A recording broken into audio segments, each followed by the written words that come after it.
How to change region in the Play Store. Hello everyone. In this video, I will show you how to change the region in the Play Store. Open the Play Store app on your mobile device. Tap on your profile icon located at the top right corner of the screen. Select Payments and Subscriptions. Tap on Payment Methods. Choose More Payment Settings. Tap on your profile icon again at the top right corner. Tap on the three horizontal lines at the top left corner. Select Addresses. Here, you will see your current address.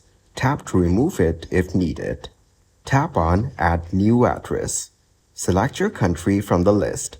Tap on the three horizontal lines again and select Settings. Tap on Country or Region. Choose the new region or country you want to switch to.